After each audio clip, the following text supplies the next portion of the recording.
அரஃபா நாள் போல் ஒரு நாள் உலகத்திலே இல்லை. ஒட்டுமொத்தமாக உலகத்தில் சொல்லப்போனா உலகத்துக்கெல்லாம் பக்ரீத் அன்னைக்கு துல்ஹஜ் பிறை 10 தான் பெருநாள். ஹாஜிகளுக்கு பெருநாள் என்பது அரஃபா நாள் தான். ஹாஜிகளுடைய நோக்கமெல்லாம் அங்கே நிறைவேறிவிடும். துஆ செய்பவர்கள் கவனத்திற்கு ஒரு சில செய்திகள். துஆ அல்லாஹ்விடத்தில் கையேந்தி, முழுமையா கையேந்தி. என்னமோ ஏனோ தானோன்றெல்லாம் இல்ல. ஒரு பிச்சைக்காரன் பிச்சை எடுப்பது போல கையேந்தி கொண்டு துஆ செய்ய வேண்டும்.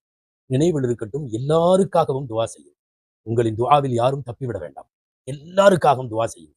தெரிந்தவர், தெரியாதவர், உங்களுக்கு நன்மை செய்தவர், செய்யாதவர், ஏன் உங்களுக்கு தீங்கிழைத்தவர், எல்லாருக்கும் துஆ செய்யும். பொதுவாகவே ஒன்று, அடுத்தவர்களுக்காக நன்மைகளை கேட்பதில், துஆ செய்வதில் அக்கறை எடுத்துக் கொள்ளுகிற நபருக்கு கேட்காமலேயே அல்லாஹ் கொடுத்து விடுவார். நன்கு கவனத்தில் வைக்க வேண்டிய இன்னொரு செய்தி, தப்பி தவறி கூட யாருக்கு எதிராகவும் துஆ செய்யக்கூடாது.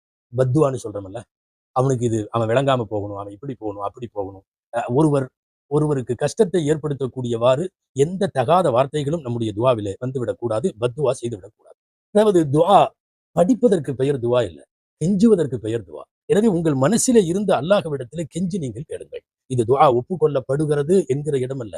ஒப்புக்கொள்ளப்படாது என்று நினைத்தவன் துர்பாக்கியசாலி. அல்லாமா சுஃபியான் சௌரி ரஹ்மத்துல்லாஹி இடத்துல கேட்டார்கள், மன் அஸ்வஉன் நாஸி ஹாலன், உலகத்திலேயே மோசமான ஒரு மனிதனை பத்தி சொல்லுங்கன்னு கேட்டாங்க. அவர் சொன்னாரு, அரஃபா நாளில் கூட அல்லாஹ் எனக்கு மன்னிக்க மாட்டான்னு எவனாவது நினைச்சா அவன் தான் உலகத்திலேயே மோசமானவன், துர்பாக்கியசாலி என்று சொன்னார்கள். நாம் அந்த பட்டியலில் ஆகிவிட வேண்டாம். நம் துஆ கண்டிப்பாக கபூலாகிற இடம் அது.